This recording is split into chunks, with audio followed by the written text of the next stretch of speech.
des différentes transitions, notamment énergétiques et numériques.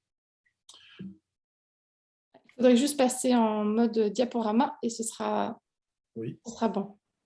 par contre, ce que j'arrive, je ne sais pas si j'ai la main pour passer les Si, diapos. si, si, il faut juste passer en mode. C'est parfait. D'accord, ok. C'est impeccable.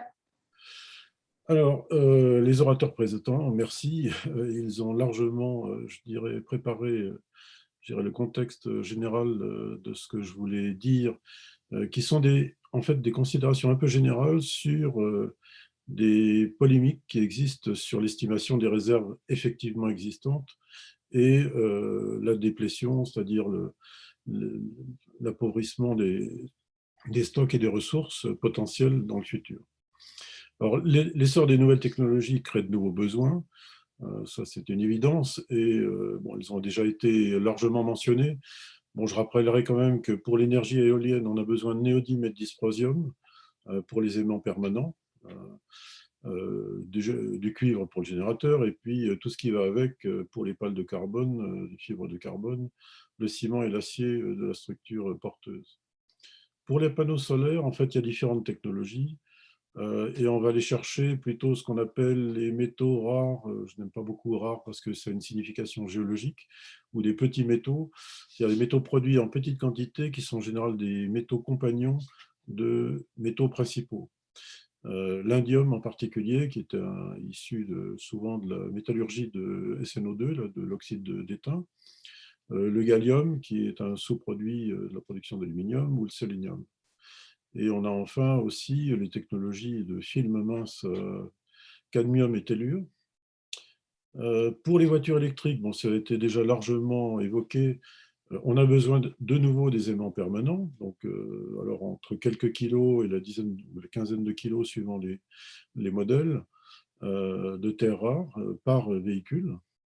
Le câblage, et surtout les batteries. Donc les batteries, ça constitue un stock non négligeable sur une seule voiture de lithium. On l'a vu, le lithium montant en flèche jusqu'à 70% dans certaines batteries. Le nickel jusqu'à 70%, le lithium, le cobalt, le manganèse et le graphite qui sont absolument nécessaires. Enfin, pour les outils électroniques et les téléphones et les ordinateurs, bon, je rappellerai que dans un écran, on a des couches minces, notamment pour tout ce qui est pression et toucher sur les touches, avec de nouveau des oxydes d'indium et d'étain. Les couleurs sont obtenues à partir des terres rares. De nouveau, on retrouve les éléments des batteries. Il y a tous les câblages et soudures avec cuivre, or et quelques autres composés. Les terres rares pour les micromoteurs sur tout ce qui vibre et les micros, et puis les puces électroniques dans lesquelles on va trouver encore du gallium ou de l'antimoine.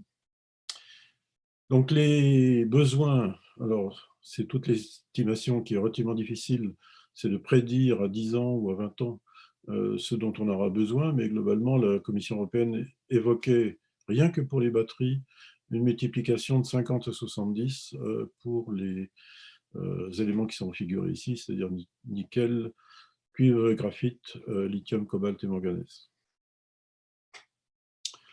Alors, la vision alarmiste, elle est donnée un peu partout, notamment à destination du grand public. On trouve de très nombreux sites web avec cette notion du peak oil. Après le peak oil, on a le peak metal, avec des prédictions qui nous amènent à considérer que l'argent viendrait à manquer dans quelques années, l'hafnium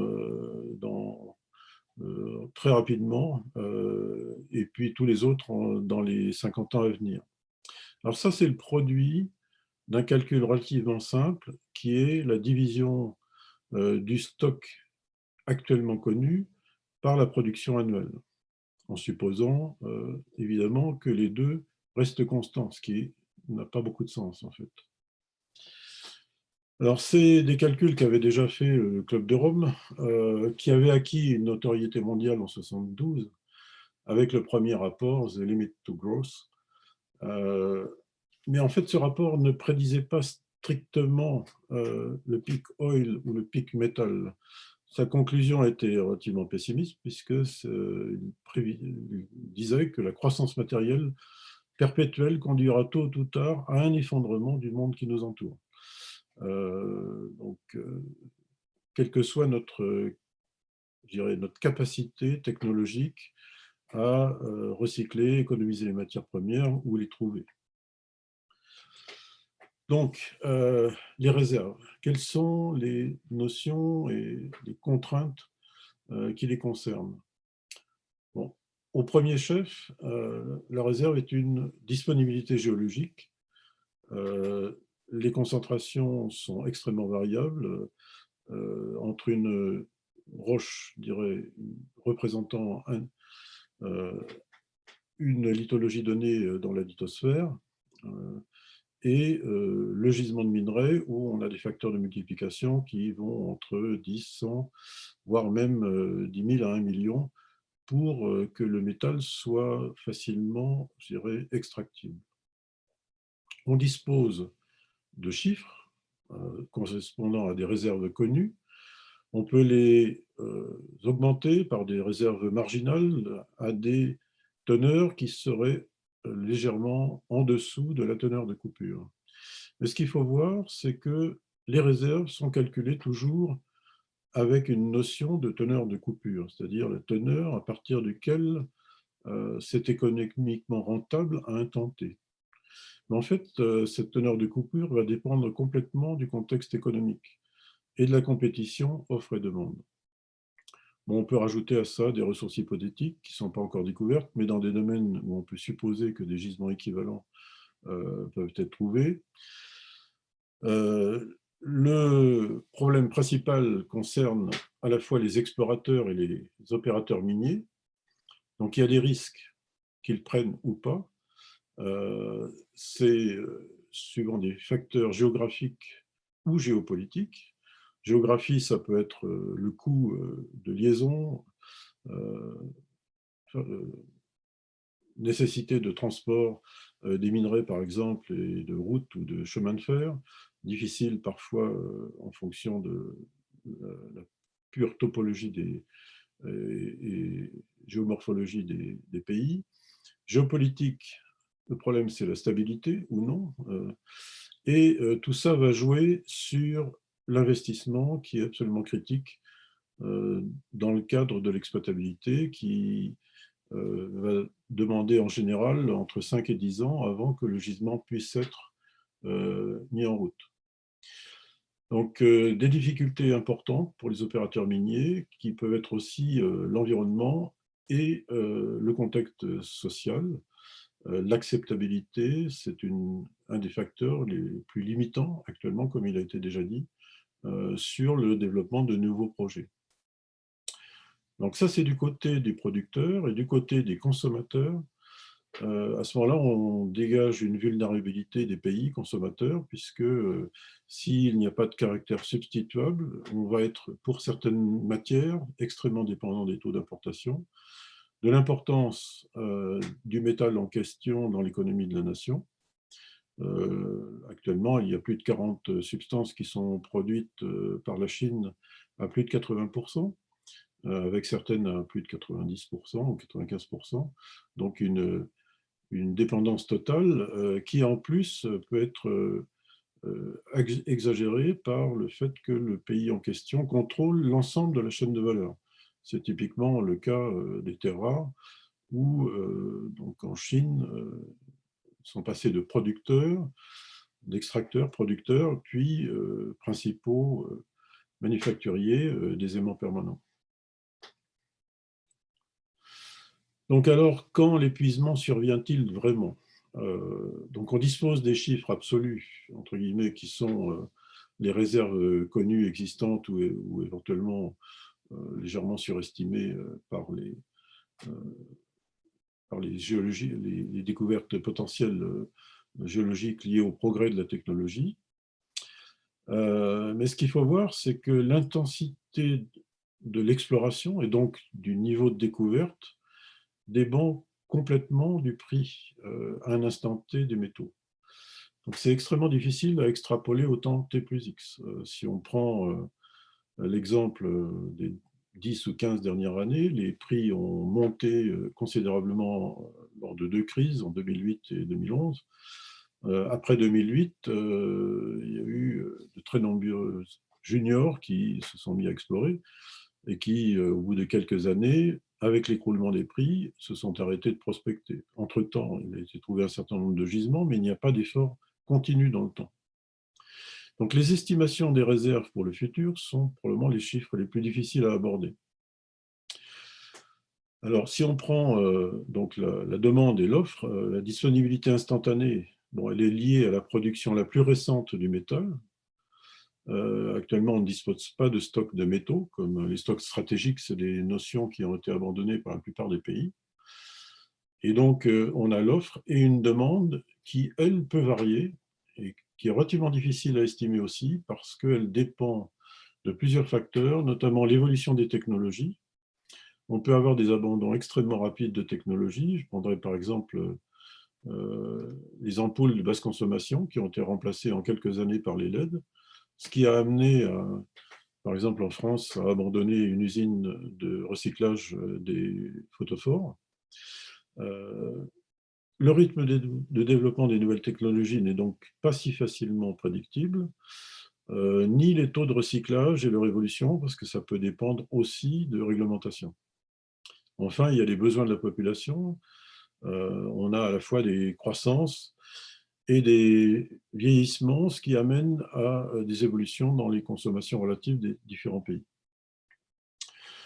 Alors, les indicateurs qui vont dans le mauvais sens ou qui sont exploités comme tels, comme une tendance à l'épuisement, c'est ce qui est en général cité, c'est la diminution des teneurs en minerais. On voit depuis un siècle, ou même un peu plus, la diminution des teneurs pour les métaux de base, où on est passé de plusieurs dizaines de pourcents, mais ça c'était ramassé à la pioche dans les années 1880-1900, en prenant le plus riche du gisement. Actuellement, on est sur des volumes extraits qui sont autrement plus considérables, mais effectivement à des teneurs plus faibles, ce qui n'est pas forcément l'indicateur d'un épuisement. Il y a l'approfondissement des mines. Alors effectivement, ça c'est un véritable enjeu parce qu'on ne peut probablement pas dépasser certaines limites qui sont l'influence de la température, de considérations géomécaniques sur la stabilité des mines. Donc on ne peut pas aller beaucoup plus loin que 2 km probablement. Et on a quelque chose de plus inquiétant qui est la rareté des nouvelles découvertes. Si on prend les gisements de cuivre, les plus grands gisements mondiaux sont en général les porphyres cuprifères, situés le long des zones de subduction. Ces gisements de grande taille, la plupart des gisements affleurants ont été trouvés et il est relativement difficile de faire de nouvelles grandes découvertes. Cela étant, si on prend le cuivre toujours, si on regarde l'évolution durant les 30 dernières années de la production minière en millions de tonnes, cette production a été multipliée par 2. Et les réserves, dans le même temps, ont été multipliées par 3. Ce qui veut dire que à la fois les géologues et puis les technologies d'exploitation font des progrès et ont largement compensé, je dirais, les appauvissements et diminutions de découvertes que je mentionnais juste avant. Alors, en ce qui concerne le recyclage, bon, qui avait été le mythe la dizaine d'années entre 2000 et 2010, notamment en Europe, de la Commission européenne, ce qu'on voit ici entre 2008 et entre 1970 et 2008, c'est-à-dire 30 ans, c'est que le recyclage sur le cuivre a doublé, tandis que la production primaire a été multipliée par 5. Ça veut dire qu'on ne peut pas recycler ce qui n'est pas recyclable, c'est-à-dire ce qu'on n'a pas utilisé il y a une vingtaine ou une trentaine d'années. Donc il y a un retard dans le recyclage qui est lié au fait que bon, tout ce qui est câblage dans les immeubles, il faut détruire l'immeuble pour recycler. Et donc on a actuellement une demande absolument croissante qui suit globalement l'évolution générale à la fois des PIB et puis des demandes, en général de 3 à 5%. Et donc, malgré un taux de recyclage élevé, qui est le plus élevé des métaux, le cuivre est autour de 60-70%, mais en fait, le taux de croissance de la production minière doit rester le même que celui de la croissance afin de répondre à la demande. C'est typiquement ce qu'avait écrit l'abbé en 2016 au Berger. Alors, il y a des scénarios optimistes qui dépendent aussi du taux d'évolution des pays. Entre un pays émergent et un pays, je dirais, vieillissant, c'est typiquement le cas du Japon. Le Japon a fait tous les investissements, je dirais, importants dans les années 60-90. Sa demande est soulagée par les alternatives, comme la substitution. Les grandes infrastructures sont globalement saturées, la population est vieillissante, et donc, dans un pays de ce type, la consommation est en train de diminuer. Alors, la difficulté lorsqu'on examine globalement les réserves en tous métaux, c'est qu'on a des besoins qui sont extrêmement divers suivant chaque métal. Bon, on l'a vu dans l'exposé précédent. Et les masses produites ou les masses demandées sont aussi très différentes entre les métaux de base qui sont produits en millions de tonnes, on le voit dans le graphique en bas à droite, et puis finalement les 100 000 ou les quelques centaines de mille de tonnes de lithium qui ont été évoquées dans l'exposé précédent, il y a des facteurs 10 à 50 en fait, entre les besoins de production et des petits métaux et ceux des métaux de base. Donc ces petits métaux qui sont produits très localement actuellement, le plus souvent, pourraient très bien être produits à partir de d'autres matériaux. Bon, il y a quand même des difficultés, je les mentionne à gauche, c'est qu'il y a certains minerais qui sont liés réellement au manteau terrestre, c'est le cas des platinoïdes. Si les roches de manteau n'affleurent pas, on n'a pratiquement aucune chance de trouver ces métaux. Donc ils sont localisés, actuellement ils sont exploités à partir d'intrusions qui sont extrêmement ponctuelles, ce sont des monstres mais localisés, c'est le cas de Norilsk par exemple en Russie, ou du Bushveld, et des objets de ce type, il n'y en a pas non plus énormément. Pour les carbonatites et les gisements de terres rares, la plupart des gisements exploités de terres rares actuellement sont sur des carbonatites qui viennent également du manteau terrestre et sont des montées très localisées de magma.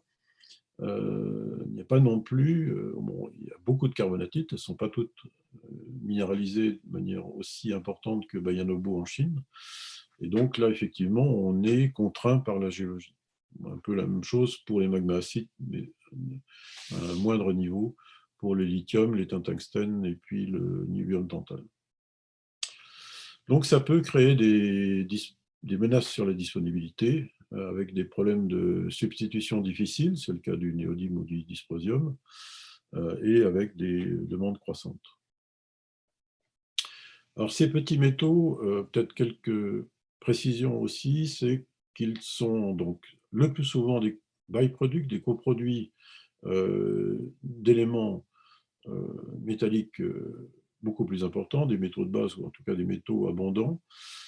Si on prend par exemple le germanium est produit à partir de minerais de sulfure de zinc. Si on prend la France qui avait été pionnière en la matière, Saint-Salvi, c'est 600 tonnes de germanium.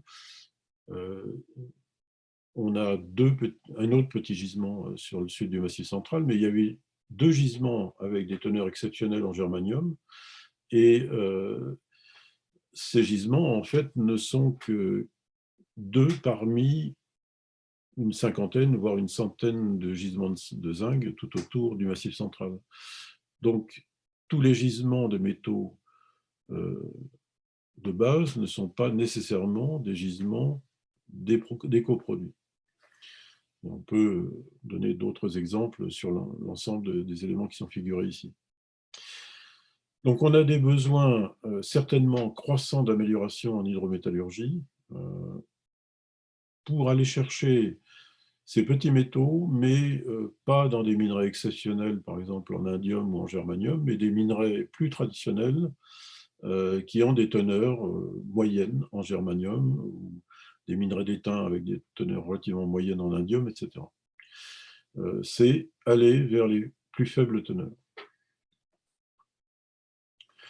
Alors, pour ce qui est des réserves, je reprends aussi forme de critique en fait du modèle de Skinner qui a en général été évoqué quant à la distribution dans la lithosphère supérieure, c'est-à-dire là où nous sommes, là où on peut aller chercher des métaux,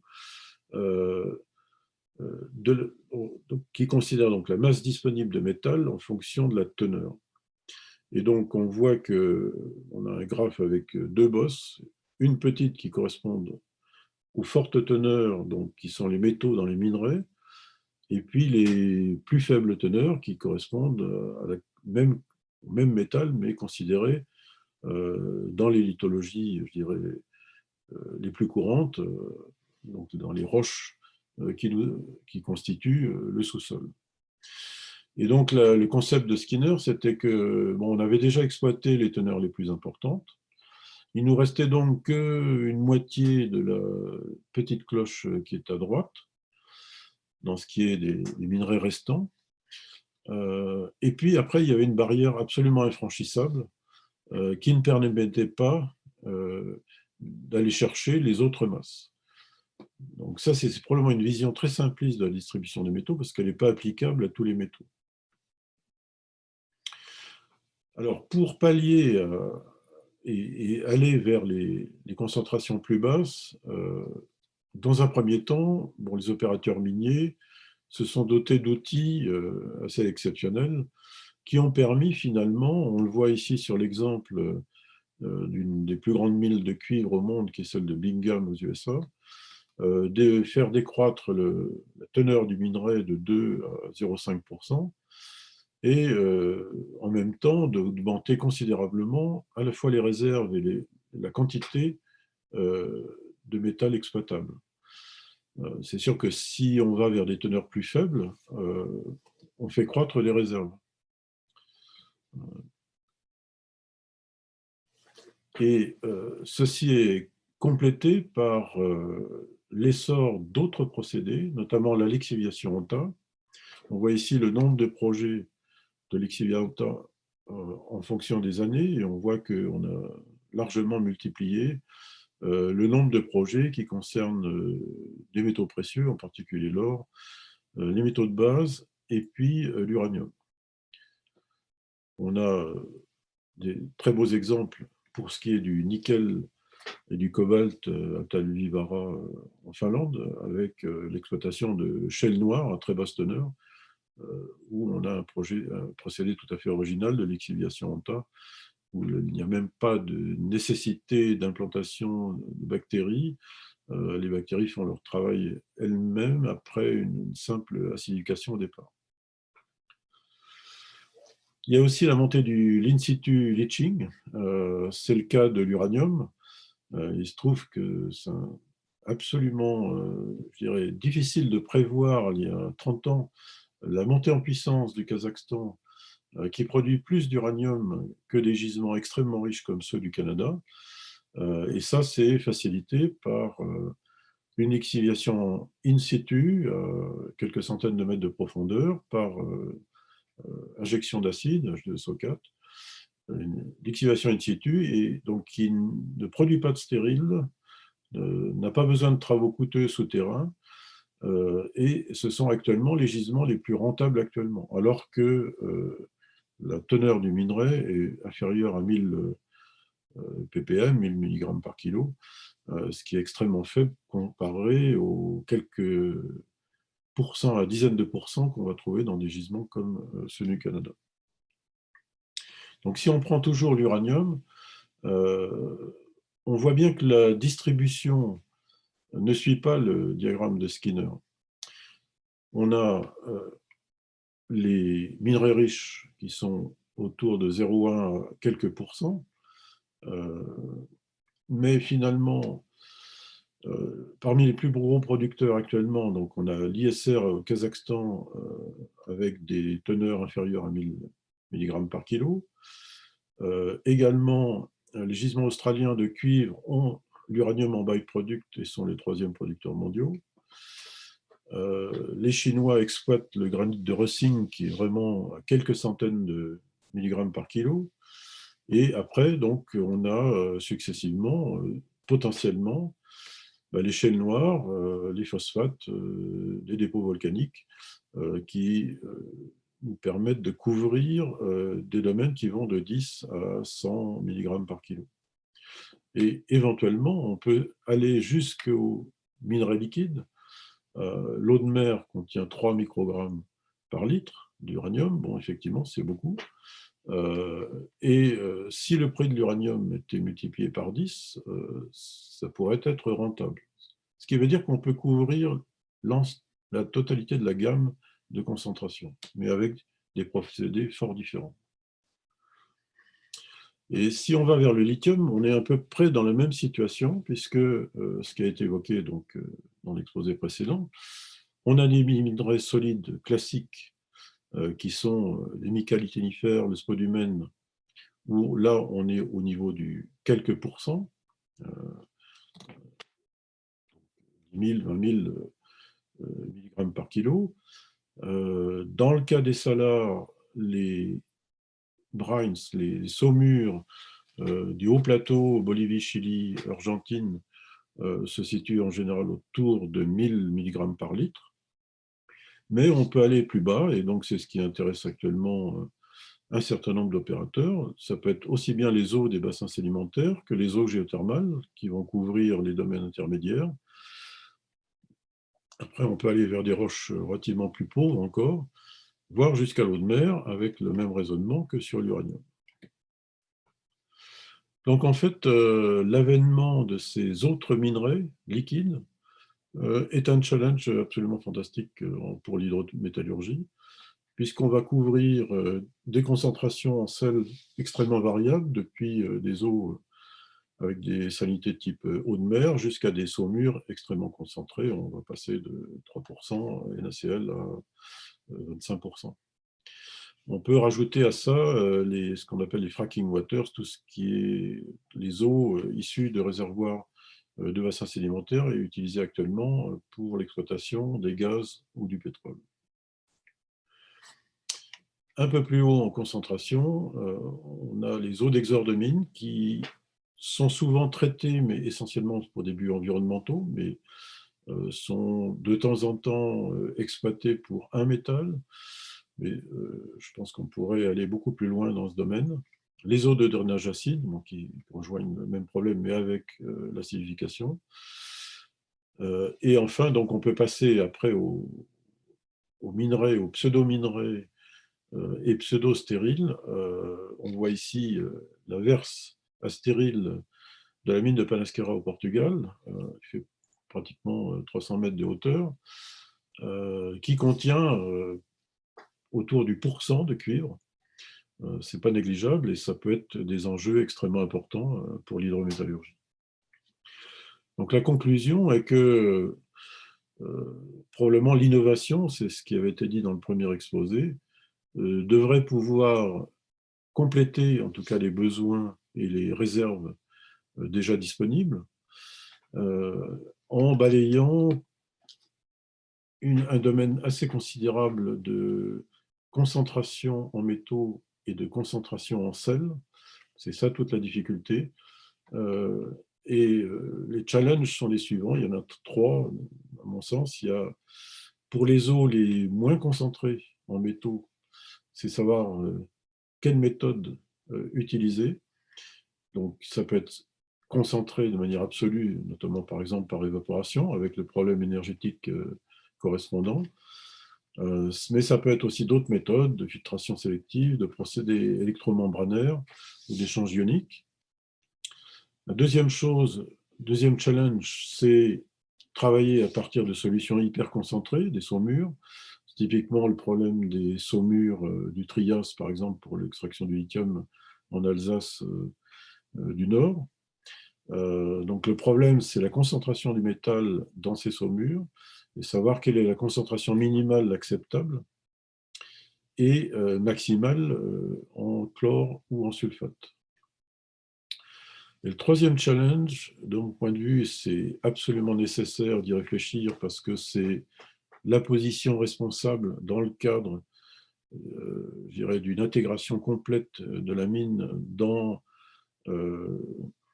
l'économie circulaire, c'est d'optimiser l'investissement au moment de la création de nouvelles usines de traitement, c'est-à-dire anticiper l'ajout de boucles de précipitation supplémentaires pour covaloriser un certain nombre de métaux, c'est-à-dire ne pas être focalisé par un seul métal. Actuellement, la plupart des opérateurs miniers ou extractants sont spécialisés dans un métal. Et leur principale difficulté, c'est de trouver les investissements pour modifier leur process. Donc, il faut le concevoir avant.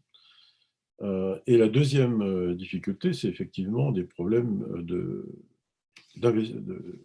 banquiers, c'est-à-dire de trouver des banques suffisamment, je dirais, perspicaces pour financer des procédés innovants et donc nouveaux. Enfin, il y a des problèmes de législation. Simplement, si on prend la Nouvelle-Calédonie, par exemple, actuellement, le scandium n'est pas dans le code minier et même le cobalt est exploité à Gorou en hydrométallurgie, mais il me semble que sur les latérites, c'est difficile actuellement de l'exploiter ou de l'extraire par d'autres procédés que l'hydrométallurgie pour des problèmes de législation. Donc en conclusion, ressources réserves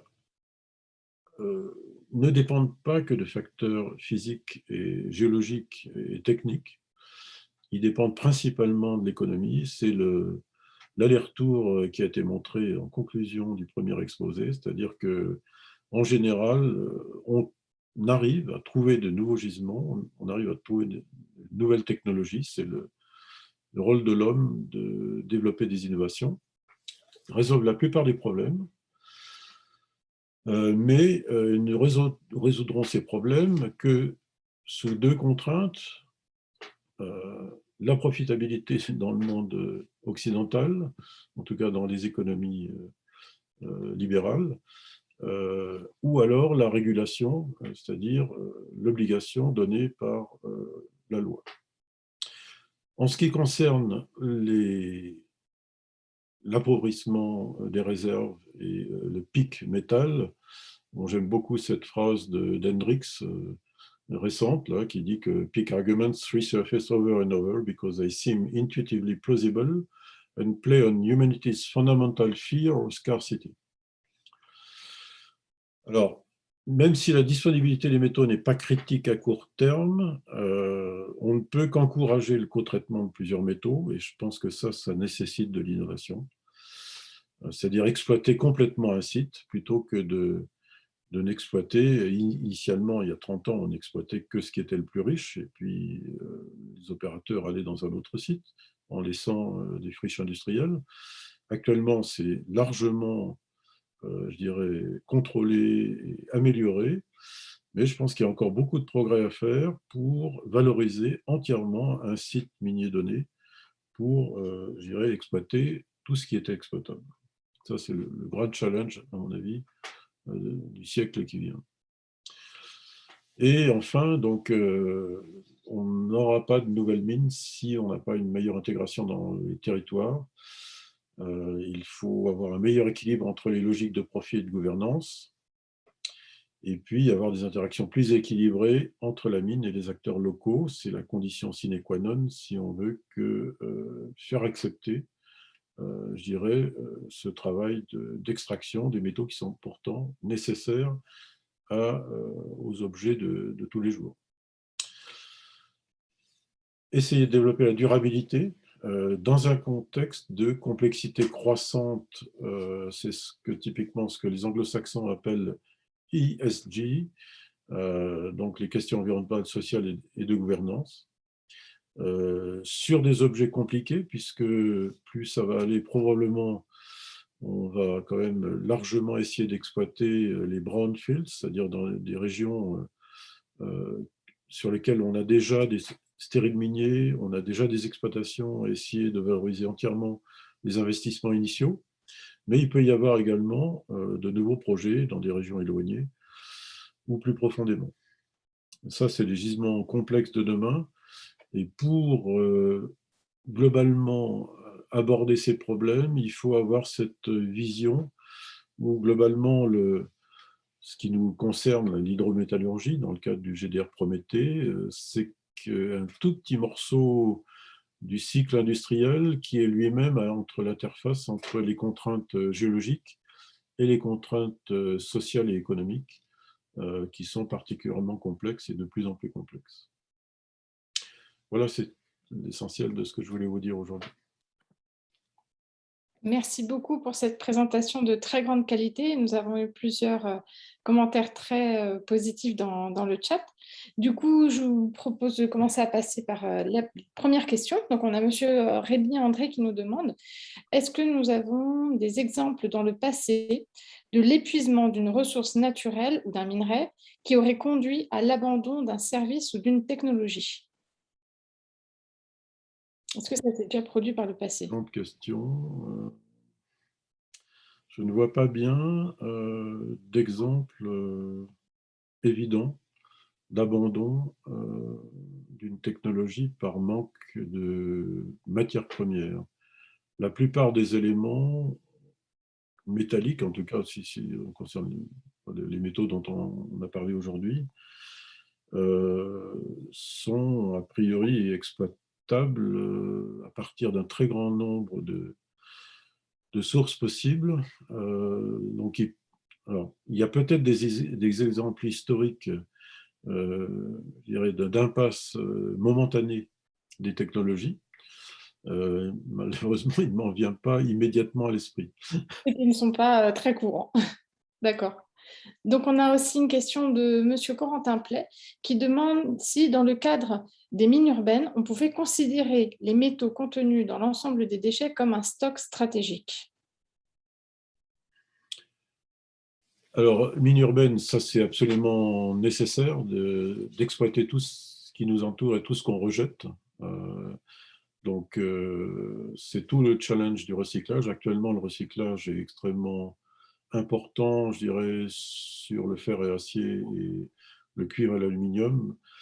Après, on va très vite vers des pourcentages qui sont assez ridicules, de l'ordre de 10-20%, voire de 0 à 2% pour la plupart des métaux critiques ou petits métaux qu'on a évoqués aujourd'hui. Donc là, il y a un énorme progrès à faire. Donc, des progrès, il y en a à faire depuis la collecte. Collecte est extrêmement difficile. Le stockage des produits collectés également et leur gestion et leur non-éloignement des zones de traitement, parce que sinon on a du transport.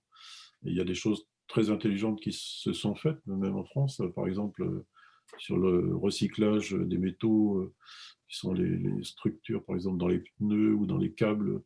C'est-à-dire ils ont ce qu'ils appellent une box transportable.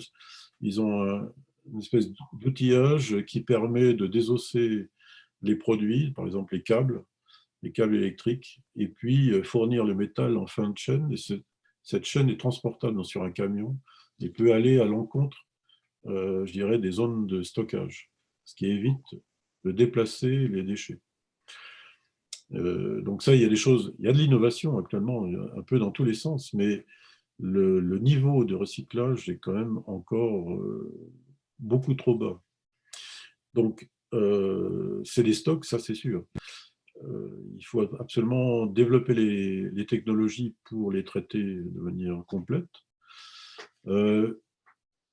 Les considérer comme stock stratégique. Alors, stratégique, c'est un mot qui a été utilisé de manière variable au cours du temps. C'est-à-dire que stratégique, c'était souvent les stocks faits par certains États lorsqu'ils semblaient trop dépendants vis-à-vis d'un métal, et en particulier les métaux qui étaient absolument nécessaires, je dirais, à l'armement, aux aspects militaires. Donc, typiquement, il y avait des stocks stratégiques pour certains métaux aux US, mais la plupart des la plupart des pays actuellement ont abandonné cette notion de stock stratégique. Mais c'est stratégique d'une certaine façon, effectivement, c'est de ne pas perdre l'accès à ce qu'on rejette. Et l'économie circulaire, si elle réussit, si le concept réussit, c'est d'aller vers le recyclage complet, enfin de 100% de la ville. Très bien. Nous avons une question qui peut être en lien avec la précédente de Antoine Garando qui nous demande: pour limiter l'influence des cours des métaux sur l'activité économique, devrions-nous constituer des stocks stratégiques de métaux en Europe ou gérer les pays par les pays ou par l'Union européenne? Et donc revient bien sûr la question du recyclage. Oui, en tout cas, cette notion de stock stratégique n'est apparemment pas vraiment d'actualité, sauf pour quelques matières absolument critiques, généralement dans le domaine militaire. C'est pas dans l'air du temps parce qu'on est complètement dans un système d'économie libérale où en fait, c'est la loi du marché qui dicte l'essentiel et tout est fait pour libérer le marché. Donc, on n'est pas vraiment dans un contrôle par les États, je dirais, des échanges de matières. Alors, géré par l'Europe, non, je n'y crois pas à court terme en tout cas. Par contre, alimenter un stock stratégique par le recyclage, je pense que c'est plutôt que la difficulté principale actuellement du recyclage, c'est qu'il soit justement suffisamment rentable ou tout au moins équilibré pour vivre par lui-même. Si on ne recycle que l'or, l'argent et le platine des téléphones portables, c'est parce que initialement on pensait que, et je pense que c'est quand même en partie une mauvaise analyse, que c'était la seule chose qui était récupérable avec profit. Alors évidemment, il y a du profit, mais on pourrait très bien encourager ça. Alors c'est là où les États peuvent entrer en jeu, c'est-à-dire essayer d'influer sur la réglementation, c'est-à-dire obliger par exemple un retraiteur à ne pas s'intéresser qu'aux trois métaux les plus profitables, mais également d'en inclure deux ou trois autres au moins, ceux qui sont proches de la limite de rentabilité par exemple. Donc on peut imaginer toutes sortes de choses, mais actuellement on est dans une économie qui euh, ne permet que de faire quelque chose que si elle est au moins à l'équilibre. Tout à l'heure, vous avez présenté la lixiviation in situ, notamment au Kazakhstan, pour récupérer l'uranium. Et donc, Vincent Fénerol se demandait quel est l'impact environnemental de cette lixiviation. Je crois que ça a fait débat. Du coup, est-ce que c'est un impact environnemental fort ou faible, ou est-ce qu'on n'a pas encore de recul sur ce procédé de lixiviation? Ça, il y a beaucoup de travaux qui sont menés, notamment par Orano, dans le domaine de l'environnement. Ce sont quand même des petites cellules qui font moins de 10, enfin 30 mètres de large à peu près, ou 20 à 30 mètres de large, avec un puits injecteur et puis enfin des puits injecteurs et un puits récupérateur. Euh, il y a une maîtrise quand même. On est dans une configuration qui est relativement facile parce que ce sont des aquifères sableux entre des couches beaucoup moins perméables. Donc on maîtrise assez bien ce qu'on fait en profondeur sur des petites surfaces. Puis on passe d'une cellule à l'autre. Et en fin de cycle, en fait, le système peut être nettoyé, enfin, je dirais, par des fluides qui ne sont plus chargés en H2SO4, peut être neutralisé éventuellement aussi. Donc c'est des choses qui sont à 500 mètres de profondeur sur des petites échelles, momentanées en tout cas, et qui, en tout cas, sur lesquels il y a beaucoup de travaux justement pour la restitution environnementale. Et puis, il faut reconnaître que c'est dans une zone désertique où il n'y a pratiquement personne et où les eaux, même d'emblée, ne sont pas consommables. Donc, il n'y a pas beaucoup de risques qu'elles soient puisées dans l'avenir. D'accord. Donc, je dirais que je minimiserais l'impact là, dans ce cadre précis. Alors, évidemment, chaque situation est différente en fonction du climat, de l'hydrologie locale. Et donc, il y a beaucoup à faire. Il faut absolument faire dans le domaine environnemental, mais il ne faut pas non plus exagérer, je dirais, les problèmes. Le risque est maîtrisé. On a une question de Robenstein qui nous demande quelles concentrations minimales des terres rares sont nécessaires pour des procédés hydrométallurgiques, étant donné que ces éléments sont relativement peu concentrés dans les gisements, et quelles technologies, telles que l'extraction liquide-liquide ou l'extraction par résine échangeuse d'ions, sont performantes en termes d'extraction et de séparation pour les terres rares? Alors, la difficulté, c'est que j'ai beaucoup insisté sur les minerais liquides, mais alors, alors les terres rares, du point de vue de leur concentration dans les eaux naturelles, en général, c'est quand même très faible. Parce que les porteurs de terres rares sont souvent relativement peu solubles. Euh, donc là, je pense qu'on n'en est pas là, c'est-à-dire à exploiter les terres rares facilement à partir d'eau naturelle. Par contre, là où il y a un champ absolument considérable, c'est justement l'exemple que je prenais sur le Kazakhstan, enfin, en tout cas sur n'importe quelle lixiviation acide.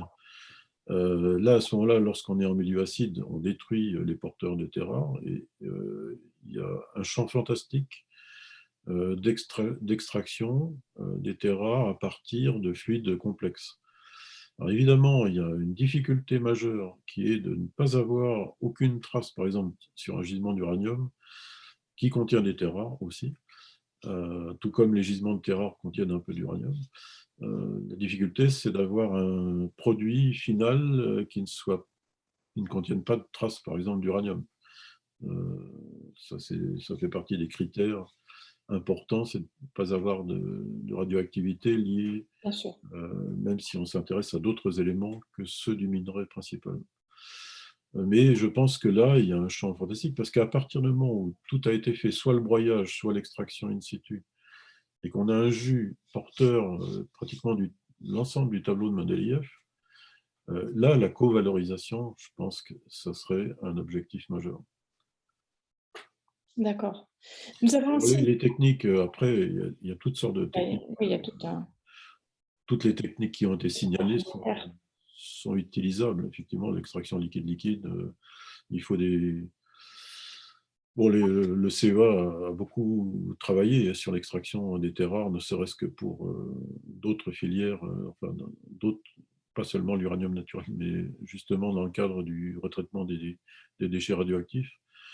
Donc il y a beaucoup de technologies existantes sur la complexation des terres rares dans des processus d'extraction liquide-liquide, par exemple. Très bien. Donc ça serait à mettre en œuvre, mais la difficulté probable, c'est ce que je mentionnais tout à l'heure, c'est que pour un opérateur minier, il n'est pas si simple que ça d'aller vers un autre métal. Parce que soit il faut qu'il trouve l'investissement, les investisseurs qui financent les nouvelles boucles d'extraction.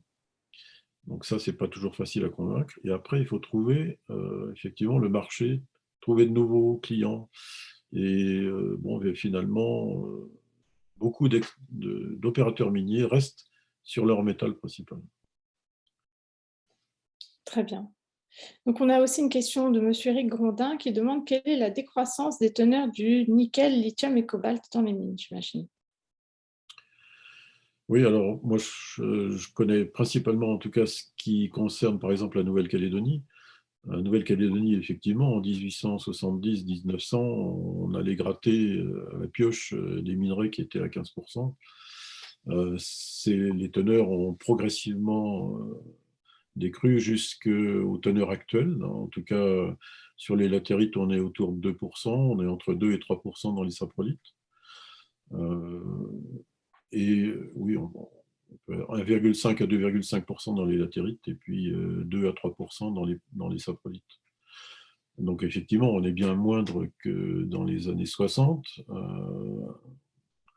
mais actuellement, les volumes exploitables sont quand même assez considérables. Donc ça me permet de redire que la Nouvelle-Calédonie, c'est potentiellement quand même, c'est 25% du nickel mondial latéritique.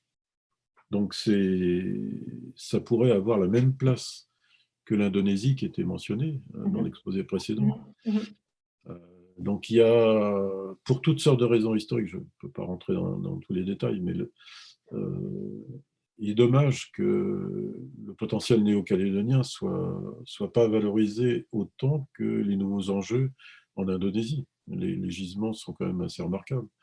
Et lorsqu'on prend simplement Goro-Nickel, euh, c'est justement la co-exploitation, la co-valorisation du cobalt et du nickel par les procédés HPAL, qui marchent actuellement, il me semble, relativement de manière satisfaisante, qui produisent en fait typiquement les sels dont on a besoin pour les batteries.